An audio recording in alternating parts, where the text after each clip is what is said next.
Hey guys, this is Pastor Caleb, and welcome to our new Thursday night series as we get into answers for some of life's more difficult questions. On Thursday nights, we're going to be starting a series here with Professor or Dr. Sean McDowell. We got his permission. He is an apologetics professor over at Biola. Some of you guys might know his dad, Josh McDowell, who wrote a really famous book. Sean has been putting out content weekly for a long time, and I have just been a great fan of some of the discussions, the guests, the people that he brings on, because I feel like he really is trying to equip us, the church, with resources for how we can engage in the world. August, we're going to do a Thursday night series where each week we're going to put out one of these discussions or interviews that he's done and try to equip you so that we can be salt and light, so that we can be ready to give an answer to the hope that we have. I hope that you're blessed. I hope that you enjoy these on Thursday nights, and then we can follow up if you have questions, if you have prayer requests. You can always text the church, 714-879-3314. We'll also include a link to Sean's YouTube channel where you can find hundreds of videos on everything from how to share your faith to topics like these to a whole bunch of different resources that he has there on his channel. Again, we hope that you're blessed. We hope that you enjoy this, and we hope that you'll join us on Sunday mornings at 10 and 12 as we continue to unfold God's word to answer life's most difficult questions. All right. What are the most evidentially supported near-death experiences and deathbed experiences? And what do they tell us, if anything, about God and the afterlife? Our guest today, Dr. Steve Miller, is back by popular demand. He has been on my show at least half a dozen times, maybe more than anybody else now that I think about it. Steve, you and I have talked about hellish near-death experiences, whether or not near-death experiences support universalism, deathbed experiences. But recently I thought, you know what? If we were going to pull out these hundreds of cases and list the top best evidentially supported ones, like the top 5, given that you've researched this and written so many books on it, which 5 would you come up with? Now, I floated this idea to you. Tell me your initial thought when I framed it that way. My initial thought was, I want to get people away from the individual experiences that they keep quoting over social media, and some of them they don't even know where the people came from. And let's stick with the evidence of the best studies by competent researchers, physicians who have studied near-death experience. That's what I've done, is said, what do the best researchers find? And so I was a little hesitant, and then I thought, well, no. Actually, there is a tier 1 of research which says just start talking to people. What is the evidence? And even one case, well supported, can be evidence enough to turn somebody around to say, hey, there's something spiritual going on here. So after I got into it, I thought, yeah, this is good. This is good. So let's do this. All right. I love it. Now, all these cases you have documented in your books. People can get them on Amazon, or you're willing to send them the PDFs for free, which I love. So you're not just making these up. These are not just from chat rooms. You have very carefully researched each one of these. So maybe tell us, how did you come up with these 5? Like, what was the criteria you used? And before we get into them, don't give us away which ones you're going to pick, but why kind of these 5? Why did they bubble to the surface? Yeah, and some of it is a personal thing, but number 1, I wanted to know, did this really happen? Is this coming from a source that I trust? Because often, even in people's books, they're quoting people that just uploaded something to a website, or they heard it on social media, and then they start talking about what evidence this gives us. So we don't even know if this happened. This person may have mental issues. Who knows what's going on? So my criteria were basically, I want to know, is there evidence that this really happened? Do we have a good source or these good witnesses of it? And then number 2, in what way does this point to the afterlife? Is this just a God of the gaps thing where we're saying, oh, we can't understand it, therefore it must be God? Or does something about the experience after actually support the idea of the afterlife or something spiritual going on rather than a naturalistic process?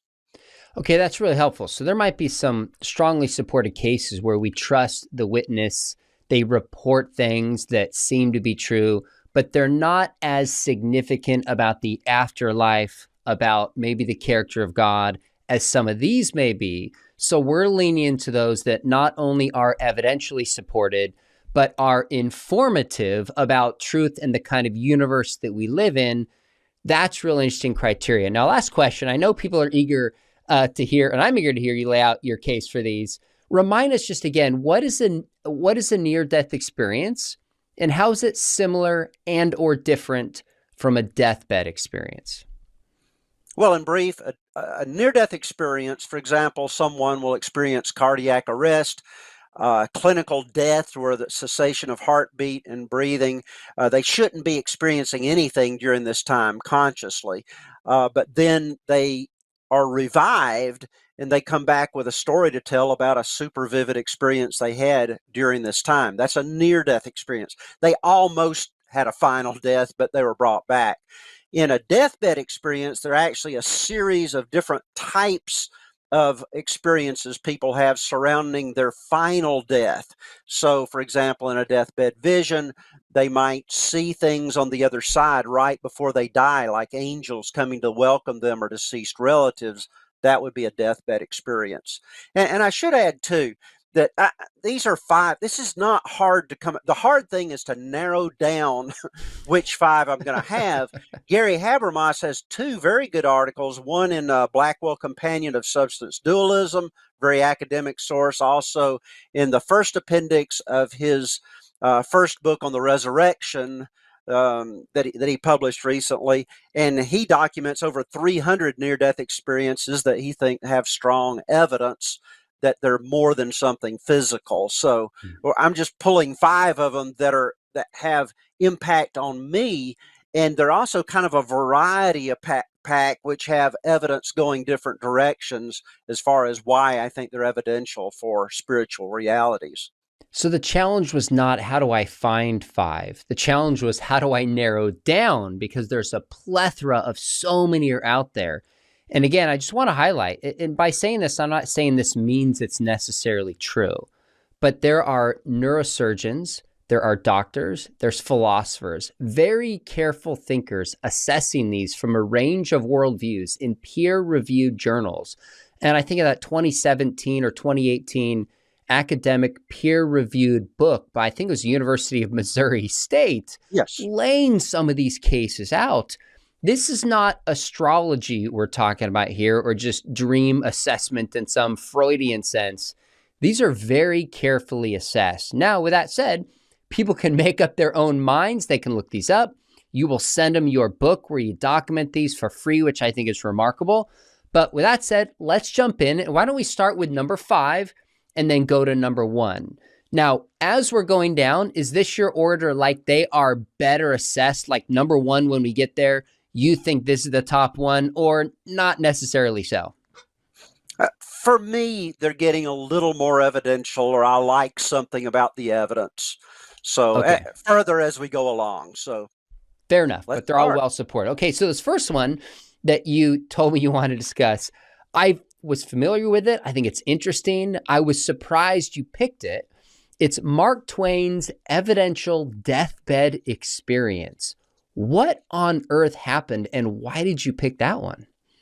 Well, I thought it was interesting because a lot of atheists and secularists pick Mark Twain as kind of one of their own because he was typically um, very skeptical of religion. He was kind of down on organized religion, and so they would think of him as a very secular guy. But here he is talking about some experience that can't be explained well with naturalism.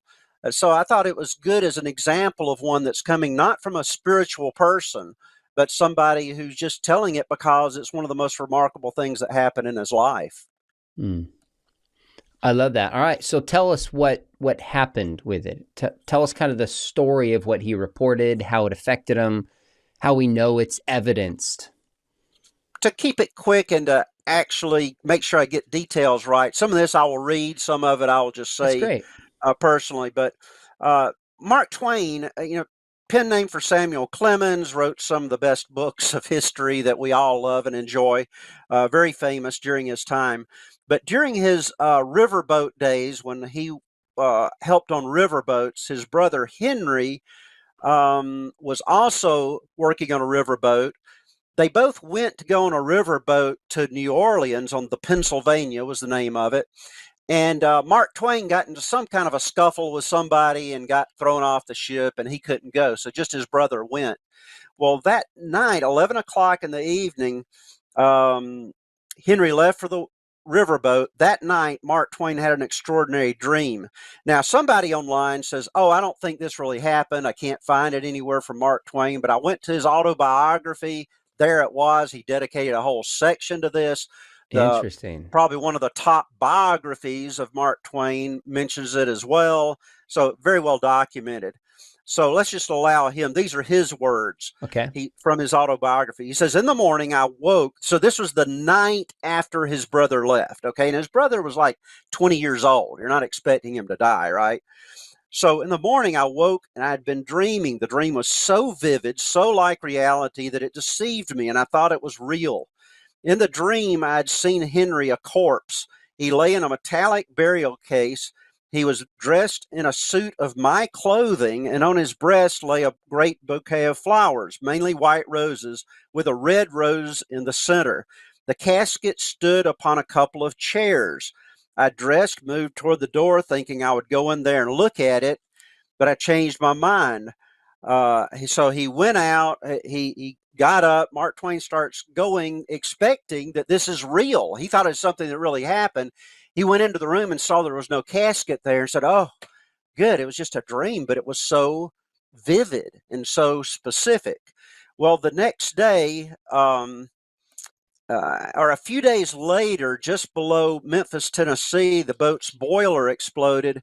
Henry was burned and bruised, and within a week, he died. This is what happened. Again, Mark Twain's words. He was carried to the deathbed, and I went away for a while to a citizen's house, slept off some of my fatigue. And meantime, something was happening. The coffins provided for the dead were of unpainted white pine, but in this instance, some of the ladies in Memphis made up a fund of about $60, and which was a lot at that time, and bought a metallic case. When I re-entered the dead room, Henry lay in that open case, and he was dressed in a suit of my clothing. So this is reality. His brothers died. Now he comes into this situation that's identical to his dream, dressed in a suit of my clothing. He had borrowed it without my knowledge during our last sojourn in St. Louis, and I recognized instantly that my dream of several weeks before was here exactly reproduced, except for one piece, which was immediately supplied. For just then an elderly lady entered the place with a large bouquet consisting mainly of white roses. In the center of it was a red rose that she laid on his breast. Now, in his autobiography, he says that he was telling some gentlemen about this later in life, and one said, well, you know, your memories shift during life. It's been a while since that happened. He said, no. This is one of these things that's just like a picture in my mind. I can come up and I can see it. In other words, it was no ordinary dream from the beginning. This was something special that he couldn't forget, much like people's near-death experiences. They'll say years later, people who study them will re-interview the people and they'll tell exactly the same story because it's like a video they can rerun in their minds. So here's a person who's not excited about giving any kind of evidence for spiritual things, and yet this was a very important thing that happened in his life. And I mean, how does it approach you? It doesn't really talk about God in heaven in a sense, but there's something that seems to not be consistent with naturalism here. It's bizarre on so many levels. I was trying to think of how naturalistically would I explain this away. Number one, maybe he misremembers. You dealt with that. Maybe he's lying. Maybe he has some reason to tell it to sell books. Like, you have to come up with some story, but why not accept the account that he gives, especially given the worldview behind it?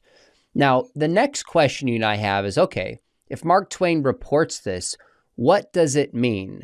Now we're moving from fact to interpretation. And sometimes in near-death experiences, we will interpret them based on our worldview. So even A.J. Ayer, I was curious if you're going to pick this one, or A.J. Ayer, you might say it, an atheist, has a near-death experience. It was vivid, it was life-changing, but didn't shift his worldview. That seems to be the case with Mark Twain. So I think it's well evidenced. I think it indicates like there's no way he could know this ahead of time naturalistically.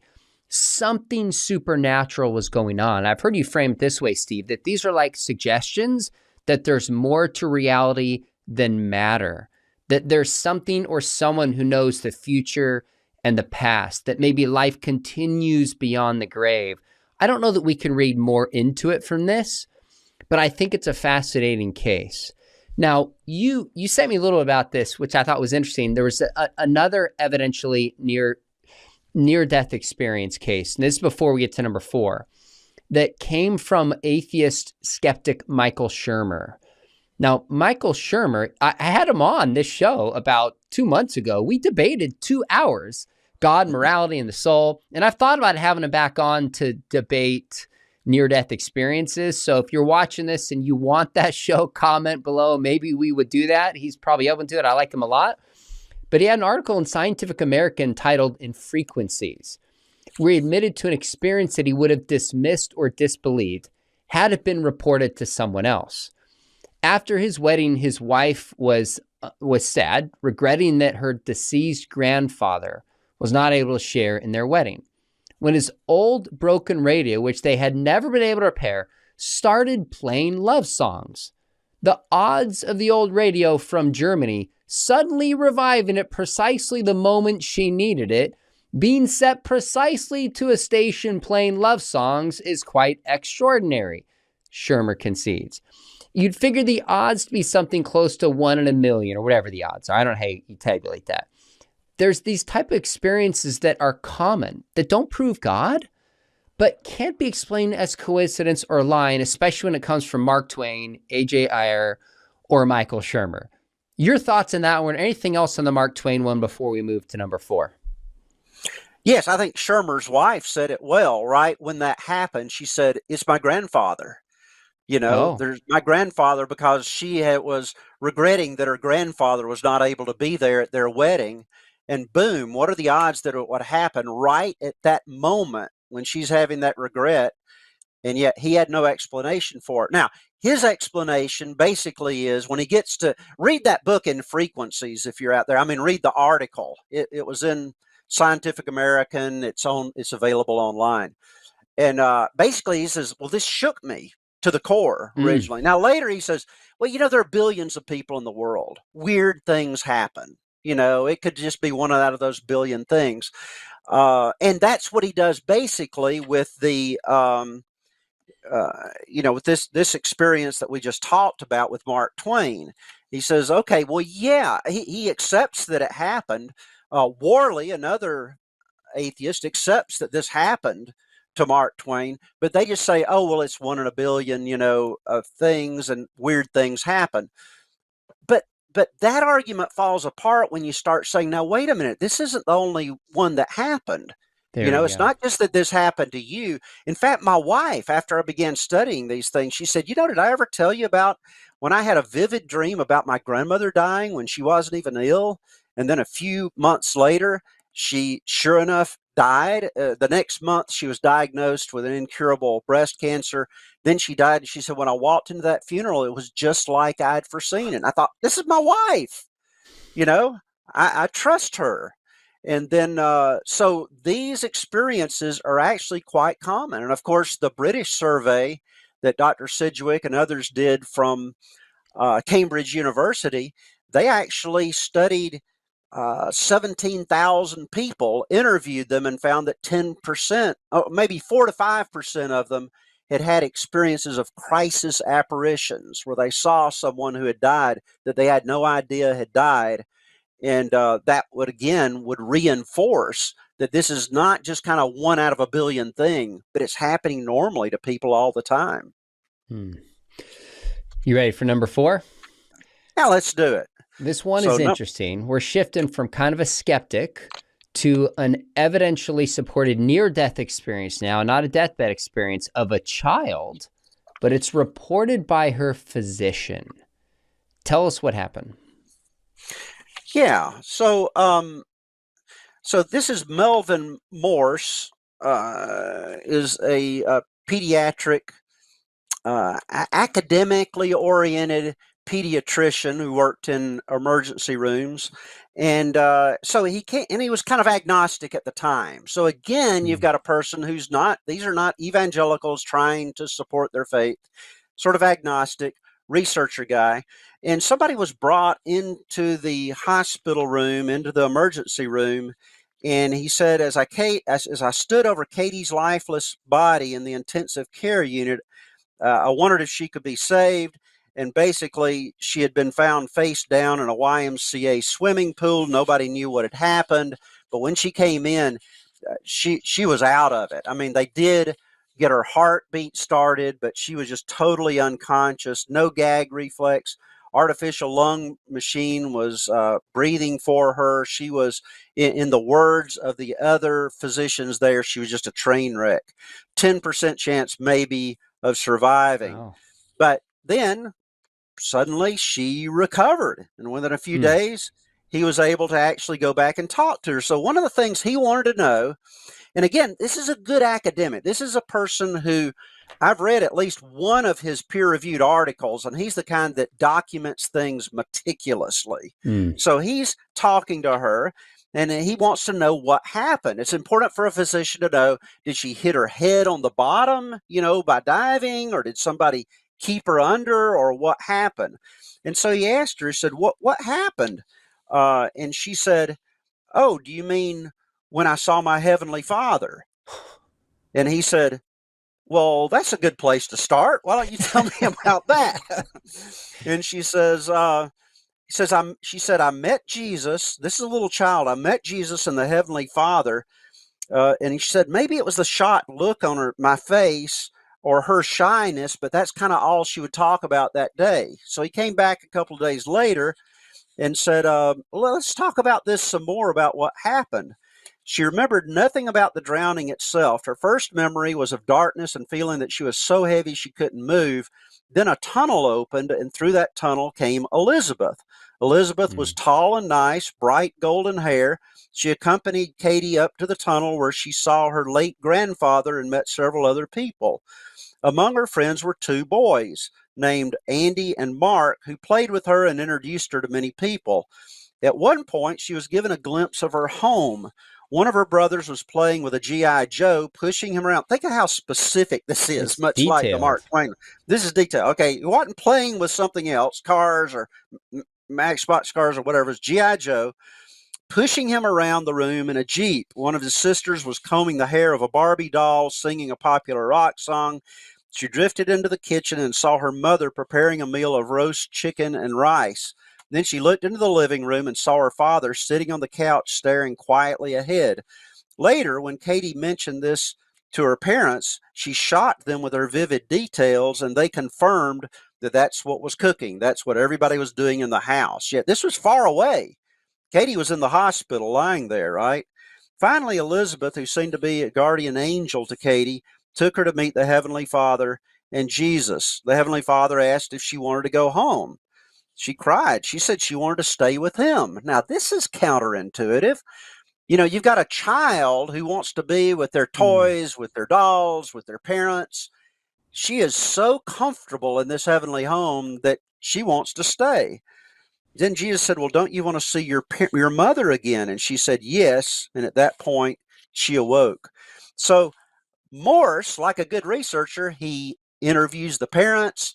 He interviewed other nurses. The nurses confirmed the first thing she said when she woke up were, where's the two boys that she had met on the other side, and called them by name, and confirmed it with others. And there you have it. It took him from being an agnostic to believing there must be something on the other side. Now, let me mention this. Let me go back to how this may be evidential. But the great atheist Bertrand Russell was asked one time in an article, what kind of evidence would convince you that God exists? He Hmm. said this: I think that if I heard a voice from the sky predicting all that was going to happen to me during the next 24 hours, including events that would seem highly improbable, and if all these events then proceeded to happen, then I might be convinced at least, I would perhaps be convinced at least of the existence of some superhuman intelligence. Mm. So, what are we seeing? Both from Mark Twain. Mark Twain saw things in the future that he couldn't have known before. To me, this fits the bill for the type of evidence that Bertrand Russell, who is really a great philosopher and has thought these things through, would take as evidence. And then we see a little girl knowing things that are happening outside of her room in her home. She actually described the doctors who first came in, and more said, this was incredible. She described the first doctor that came in. She described me to a T.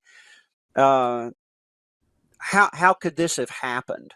And so I think this is a good way of approaching evidence to say, according to naturalism, I don't know what's going to happen 2 days from now that are out of the normal, that are very Mhm. specific. Via naturalism, I don't know what's going on at the house next door. They're purely guesses. We have much evidence of this, that we don't know these things. So when people do know these things, I'm thinking this points to the supernatural, kind of like signs and wonders. It's a wonder in the sense that it goes against the natural order. It's a sign in that it points to something, and in her case, to a heavenly Father and to Jesus and to uh, an angel who might be a guardian angel. I think it points to the other side. Do you have any thoughts on this one? I love that you picked this case. It's one I was familiar with before for a few reasons. Number one, it's a physician who was agnostic. And, on my channel, I've interviewed Jeffrey Long, Michael Sabom, and doctors are the best at analyzing this stuff because they're critical and they're skeptical and they're systematic in their thinking. I've got Eben Alexander coming on soon, his book, Proof of Heaven, a neurosurgeon. You suggested I interact with him. Like, these are very careful, formally critical physicians, not looking to prove some thesis, but having their thesis shifted by these kinds of experiences. Now, you hit on it. There's a lot of accounts of near-death experience. I've told stories here. I've shared some with you of friends of mine, students of mine in our apologetics program at Biola that I believe, but they don't have the kind of evidential support that this case does, where she says, oh, here's specific details taking place in a different locale that you couldn't know if there wasn't either somebody giving you that information or a soul that can be separated from the body to see this. And I started to think, well, my kids, they could guess we're sitting at a dinner table and maybe we're talking about a superhero movie. Maybe dad's talking about what's going on in Bible or culture. Maybe they have this for dinner. But I started to think, well, there's different places we sit. There's different conversations we have. There's different toys. To get all those details right is where it becomes mathematically virtually impossible. Not to mention, why would a kid make this up? Now, there are cases of books that have been pulled back, stories about kids' experience, and it seems it's the adults who are maybe using them to manipulate and tell a story. That's not the case here. So I'm with you. I think this one is perplexing. If I were a naturalist, I would seriously take the time to read this story, give pause, think about it, and just simply ask, what's the best explanation? That matter is all that there is? Or is there maybe a God? Is there life after death? Is there a soul? And this is one strong pointer that there is. Anything else in this case before we go to number 3? Well, some naturalists would say, well, maybe she was primed for a belief like this and she was just living out her expectation of what would happen at death. Well, number one, when you're drowning, I'm not sitting around thinking of my worldview. I'm thinking of how to get to the top of the water. I kind of doubt that she was even thinking about that at this time. But Morse did interview the mother and say, tell me about y'all's background. Is this what y'all as a family thought would happen at death? And she said, no. She said, we really didn't talk about things like this. We said one time she had a relative who died. And I said, well, it's like you're passing over a river, which was nothing like what happened in her experience. So this is something that came totally unexpected to the family. And children generally don't have that well developed a worldview, and so they just kind of tell things like it is without trying to feed it into a worldview.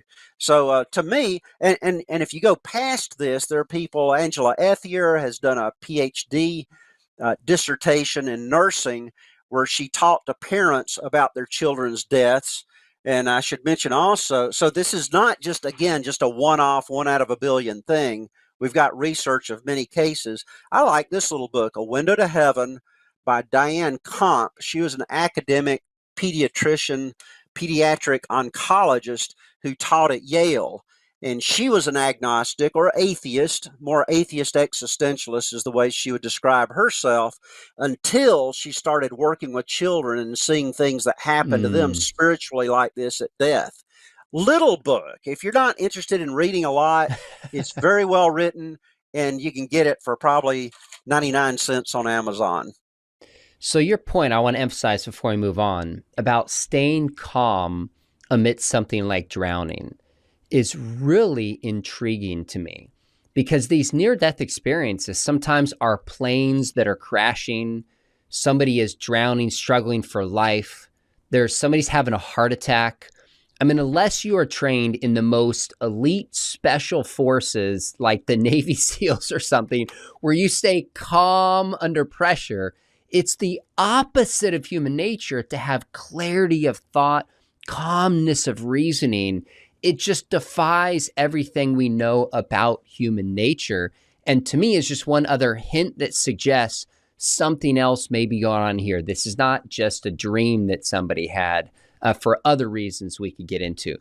All right, so we started with kind of a skeptic, Mark Twain, or so to speak, maybe an agnostic. I don't know exactly his worldview, but certainly not a Christian. We moved to a child reported by a physician and her mother. The third one that you said is a respected physician encounters his first near-death experience. Now, when you mentioned that, there's a whole lot of physicians who I was curious who you would be pointing towards. So tell us which physician you picked and why. Right. I mean, you could have gotten Dr.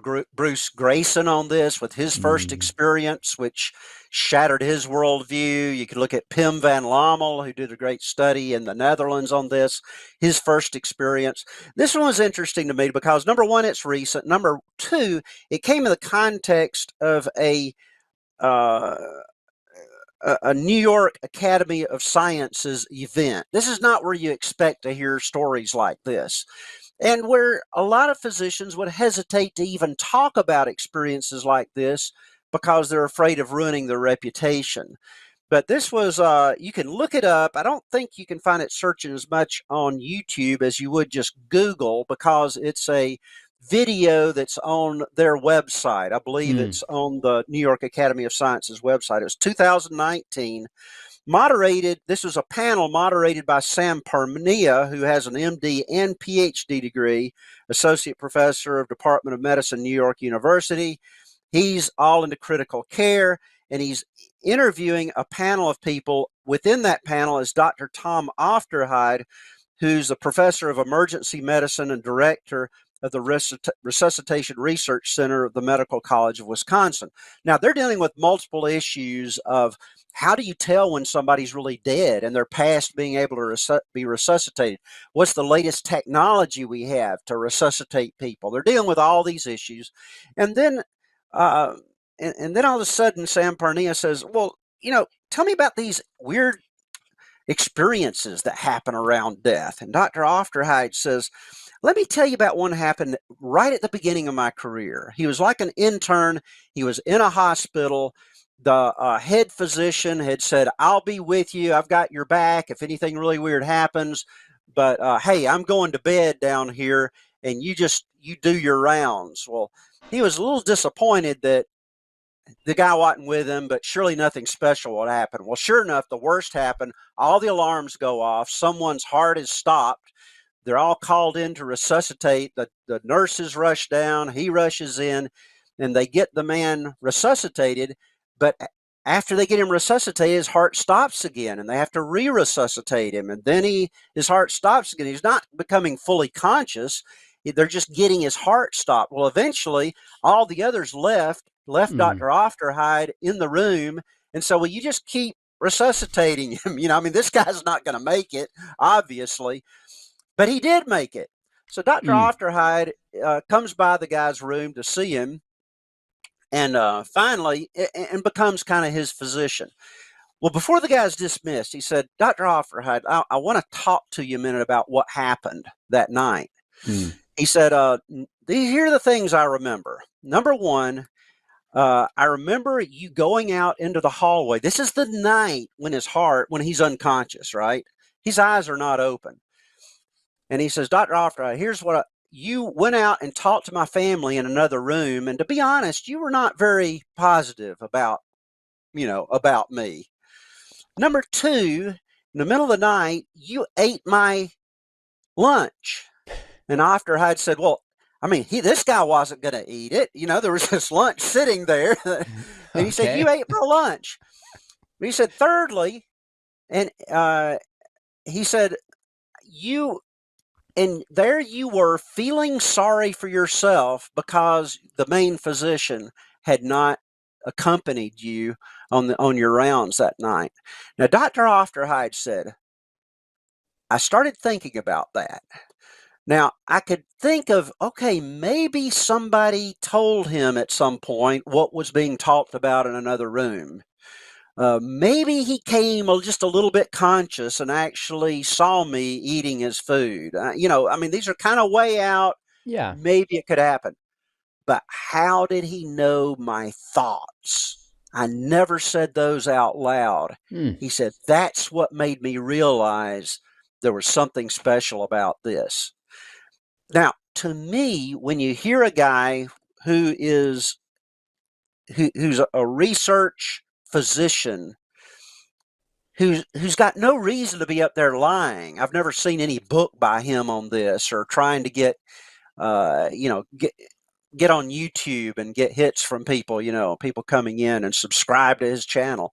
He's just telling something that happened as an example of a lot of near-death experiences and something that happens pretty commonly where Dr. Sabom and others found that people could actually describe things that were going on when they were experiencing clinical death.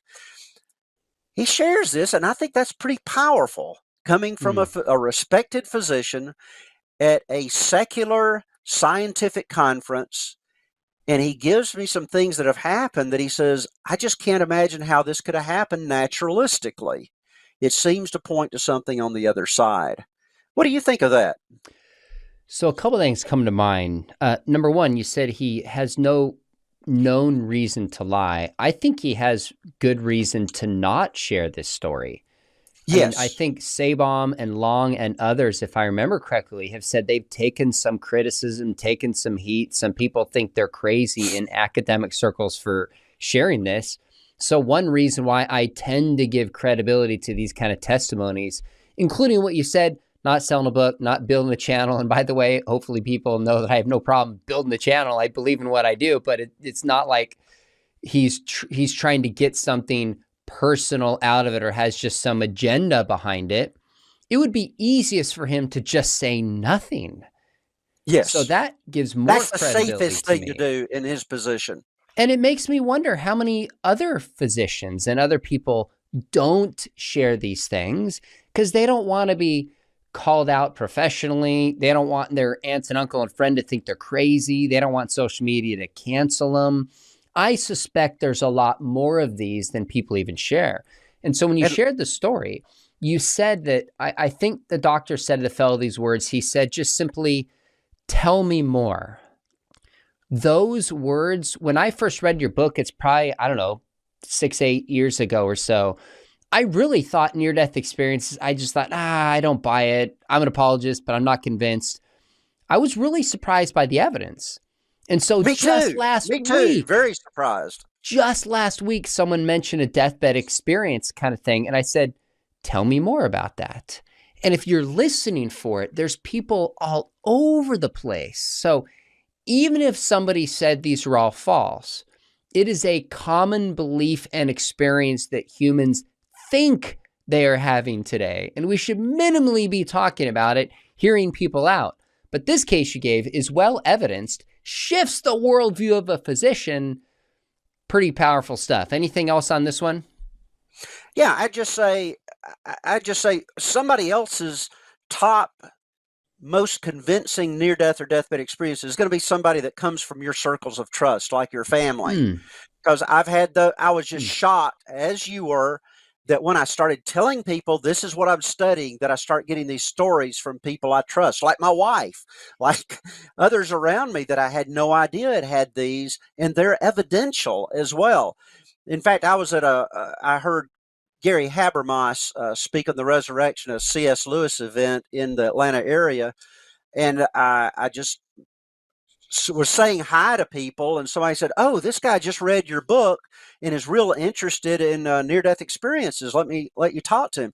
It turns out this guy was a top research scientist for all his life, now retired.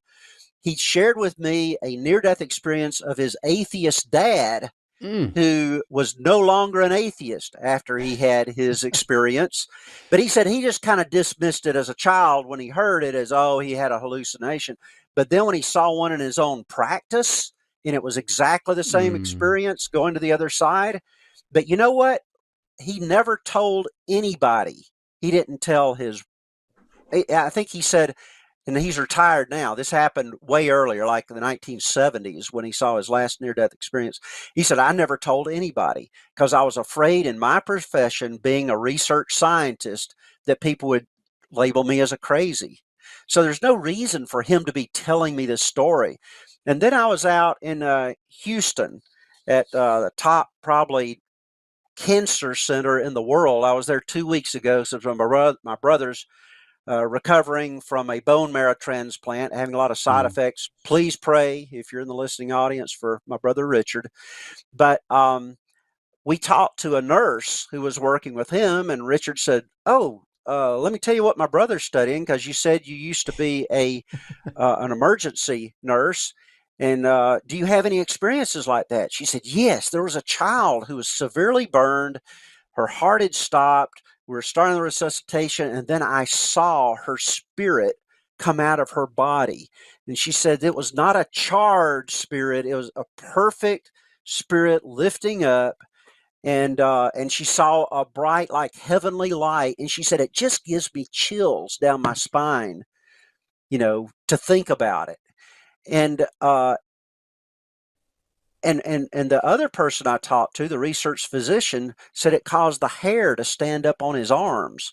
Now, these are researchers. These are people like in the top cancer institute in the world. And they're talking about the hair raising up on their arms and a chill running down their back, because it's not something you expected from the naturalistic course of things, and pointed to something else like the afterlife. But go ahead. Let's move through if we can. This is interesting stuff, though. Thanks for sharing that personally about your brother. This is not just academic; it's personal for all of us. It is in not. Different ways. And my co-host of a separate podcast that I do, Scott Ray, when we were talking about this, he is one of the leading Christian ethicists in the world and deals with a lot of issues of death and dying. And as we've talked about this, he's like, I need to really rethink how I minister to people who are dying, because of the reality of this. Now, we don't need to go into that right now. You and I did a full episode talking about that. Yes. So people can go walk through, and it's just so game-changing. But so far, we've talked about a deathbed experience from Mark Twain, a near-death experience from a child, a respected physician encounters his first near-death experience. What about a respected physicist's report of a deathbed vision? Tell us about that one. This is from Sir William Barrett, if you want to get the book and the original source. He was a very famous person in his time who,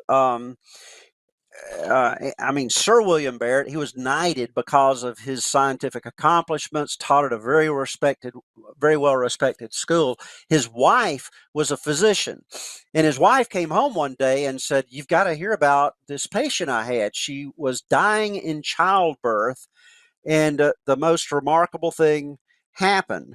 Um, let's see. Let me just start here. Suddenly, this is talking about the patient who's dying. Suddenly, she looked eagerly towards one part of the room, radiant smile illuminating her whole countenance. She's dying.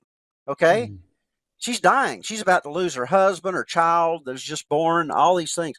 But she's radiant. And oh, lovely, lovely, she said. I asked, what is lovely? What I see, she replied in low, intense tones. What do you see? Lovely brightness, wonderful beings. It's difficult to describe the sense of reality conveyed by her intense absorption in the vision. Then it went to another place. Oh, it's my father. I'm so glad to see he's coming. He is so glad to see me. It would be perfect only if my husband could be here as well. She goes on about the vision. I know we're running out of time, but then there was another part of it that made it especially evidential that something was going on. Dr. Phillips, and by the way, Sir William Barrett, he's a scientist. He goes and interviews not just his wife, but the attending physician and a family member that was there. And they said that the most important evidence she gave was the following account. Her husband was leaning over her, speaking to her. When pushing him aside, she said, "It's so beautiful." And then she said, "Oh, and there's Vida," referring to her sister, of whose death 3 weeks previously she had not been told. Wow. And she said, "Oh, Vida is there." And so this is a special type of experience that's been studied, where someone that they see on the other side, they were never told of yet. And so Dr. Barrett interviews the mother and said, "Tell me about this." And they said, "Oh, yeah, nobody was going to tell her about the death of her sister because they were afraid in her state this might put her in a depressed state." And so, what Mm. evidence? This influenced Sir William Barrett so much that he wrote not only this book, but 2 other books about deathbed type experiences. His whole life, he would gather these stories, look for the evidence, and write about them because he felt like it was so impactful on evidence for the afterlife. What's fascinating about that is that it's not just the only case. Again, if there were one, I'd be like, maybe somebody told her that we didn't know. Like maybe, there's ways you could counter that. But you've documented cases of people, near-death experiences, not so much deathbed experiences, although maybe some of both. People had an experience coming back and saying, I saw my twin, and the parents never told them that in childbirth or delivery, their twin had passed away. Or I saw my biological father. Or my biological mother, never told that they were adopted. Multiple counts. I saw this person, and especially before technology, words sometimes took longer to reach people. I saw him in the afterlife, and that person had been dead. Multiple cases like this, which to me are just compelling. And you've got to struggle for a naturalistic account for this one. So this is another one that just gives me goosebumps, especially in that most vulnerable state of your life and you're dying. Why are you making up stories? Like it's not plausible to me that that would be the best explanation. Well, we've got one more, but any last thoughts on that story? Let's just move ahead and get one more under our belt, and then we can see if there are any naturalistic accounts. I should mention that typically when people give naturalistic explanations for near-death and deathbed experiences, they'll talk about, oh, well, it's some characteristic of the dying brain, like lack of oxygen or some DMT type substance that might be released in the brain but some of these are not. Some of these, like Mark Twain, he was not dying, right? The shared death experiences are by other people who are doing fine, but they share in some way the experience with others. So when you look at all the naturalistic answers, if you do your research, you'll find that they're just not consistent with the data that we have so far from good researchers. Now, the Pam Reynolds case, let's just go straight into it. She was a Let's do it. 35-year-old mother who underwent a complex surgery to repair a giant aneurysm in her cerebral artery. This was reported by Michael Sabom, who is a cardiologist, one that I Yep. know I've personally. interviewed him. He's Yep. really he's a no nonsense type. Let's just stay with the facts guy, I and he'll agree. just go relentlessly after the facts. Okay. and a neurosurgeon, Robert Spetzler. And they did a surgery on this lady where they lowered her body temperature to about 50 degrees Fahrenheit, drained all the blood from her head so that her brain had ceased functioning by all three clinical tests. Electrocephalogram was silent, brainstem response was absent, no blood flowing through her brain. She was as dead as you can get, and they had all the documentation because they wanted to make sure she was not going to wake up during the surgery, right? So they were monitoring this continually. Additionally, her eyes were taped shut. She was put under deep anesthesia. Brainstem activity was monitored with 100 decibel clicks emitted by small molded speakers inserted into her ears, and her entire body, except for the small surgery area on the head, were covered completely. Yet, when she woke up, she said she talked about an experience that she had during that time when she was clinically dead by all counts. She described in minute detail the specialized instruments that were used for the surgery, the thing that looked more like a drill than a saw. It even had little bits that were kept inside of a case. She described them minutely. These are the instruments that you're not seeing before the surgery or after the surgery. They're over here covered up to keep sterile, and yet she describes them perfectly. Well, during that time, she went through a tunnel, talked to deceased relatives who looked like they were the prime of life, and eventually came back and reported these. Now, this is coming from Dr. Sabone's book, and he's got a whole chapter detailing his research into this, where he talked to the doctors, read the doctors' records. He was not even familiar with this. He thought, this sounds crazy. Who would do surgery like this? So he went into it. He ordered the specifications for the instruments that were used to see if they looked like she actually described them.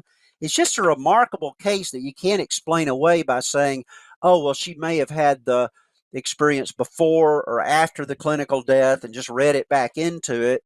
She had to have been there during that time somehow out of her body. Remarkable case. You know, as I thought about this, I was really skeptical of near-death experiences about 7 or 8 years ago when I read your book. But in my 2010 book, Responding to the New Atheists, I had a chapter on evidence for the soul. And I came across the Pam Reynolds case and thought, well, here's just one additional line of evidence for the soul. But it just didn't cross my mind to say, okay, wait a minute. If there's one case, are there more cases? How strong is this? I don't know why I didn't. I thought it's just one small piece of supporting the soul, and I think it does. Now, some of these near-death experiences are more illustrative or worldview focused than others. It seems to me, minimally, they suggest that the physical world is not all there is. They strongly suggest that life continues not forever, but at least for a period of time after the grave, which means I'm not just my body, I'm also a soul. But then there's such a religious, spiritual encounter of like a life review, relationships being restored, a tunnel of light. Like, you've looked at these 5 and many more. What do you conclude from them, like as a whole, in terms of just your worldview and your belief system? Well, naturalistically, you would expect some event at death to be programmed by your prior expectations. And we've seen that it just does not go according to people's expectations. Even conservative Christians who are they're thinking they're going to go meet Jesus on the other side. They don't think anything about, oh, I'm going to go through a tunnel. I'm going to have this preliminary life review. I'm going to talk to deceased relatives on the way. I mean, this is just totally unexpected. So the fact that there's a pattern at all is remarkable. And they're like 15 or so specific things that across cultures and across the ages have happened. That's remarkable. But to me, again, you can't say, well, this is just God of the gaps. Here's something that we don't understand, so we're going to attribute it to God. No, the event itself, often they're meeting a being of light. They're meeting Jesus, or they're meeting angels, or meeting deceased relatives. That's a part of the experience. So the afterlife hypothesis ought to be at least a legitimate hypothesis to see what it fits better with the data. to me, the data of 50 years of near-death studies and over, maybe 150 or so years of deathbed studies, maybe 120 years, is just conclusive that these things are happening. You can't deny it. It's happening to such respectable people and such great numbers of people. So you can't just whoosh it away. And it's talking about God and angels. And then you have all these agnostics and atheists that come back saying, okay, the afterlife exists and it's realer than real. To me, all this points to the afterlife. And it's very consistent, I think, with Christian theology. Once you get into the nuance of it all and stick with the best studies rather than just things you hear over the internet. A friend of mine who's one of the smartest atheists that I know has said there's something about near-death experiences that gives him pause about his naturalism. So if you're watching this and you're a Christian, I think looking into this will really encourage your faith, really help you realize, wow, what I believe about the world, there's empirical and testimonial evidence on top of Scripture. Not that you need it, Scripture's sufficient, but it just encourages us to go, wow, this is really true. If you're a skeptic, look into this.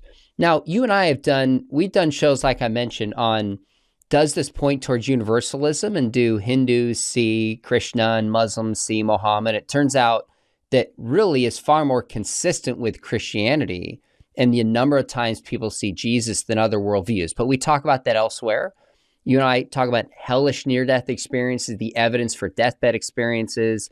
I'll link to some below, but there's a ton that people can go to.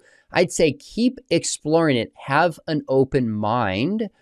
But your book, I think the title, the first one that I read, is just Evidence for Near-Death Experiences. Did I butcher that, Steve? Near-death experiences as evidence for God in the afterlife. There it is. Excellent. That book, people can get it on Amazon. They can get it online. And if you do that and write a review, it helps Steve get the word out further.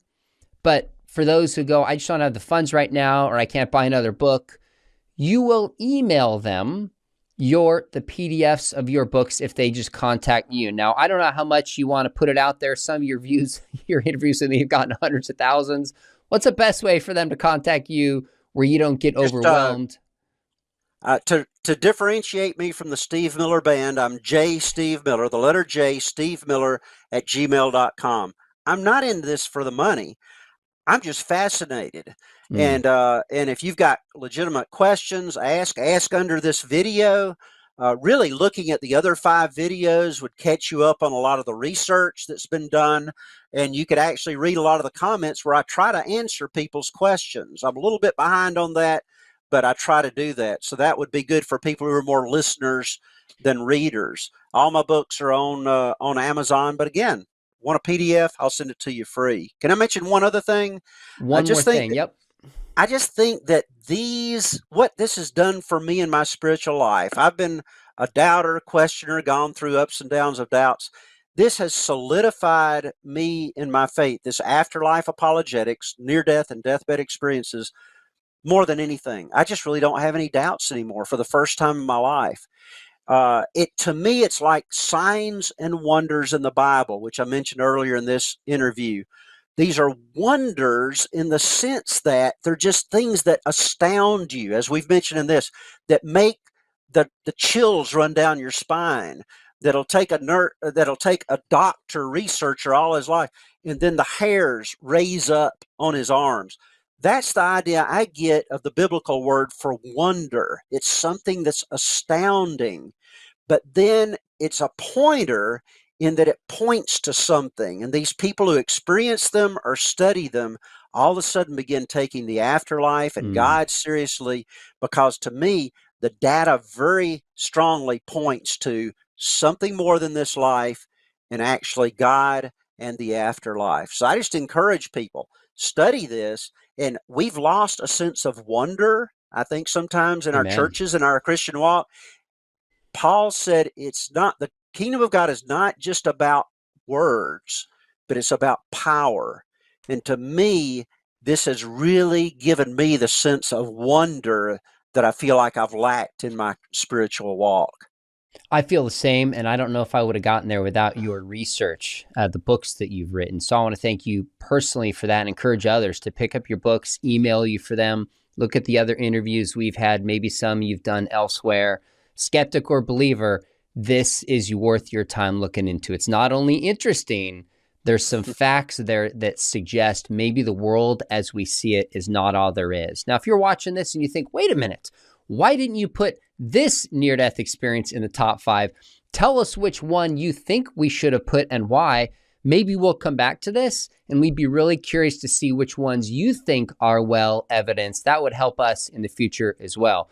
Friends watching this, make sure you hit subscribe. We've got other shows on near-death experiences probably every 3 to 6 months. I want to keep you up to date with research on this, questions people have about this, other topics as well you will not want to miss on sexuality, the resurrection, etc. Make sure you hit subscribe. And if you thought about studying apologetics, we would love to have you at Talbot School of Theology, Biola.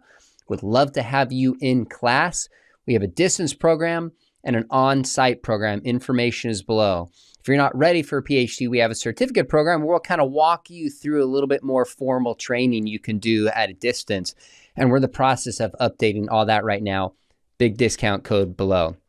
Steve, always enjoy it. Oh, go ahead. Let's think biblically. Oh, oh, there you go. You got the mug. We gave you a mug, didn't you? There we go. There it is. There it is. I'm drinking your Kool-Aid. You better not lead me astray. You're a good man, Steve. Thanks for doing this. We'll do it again.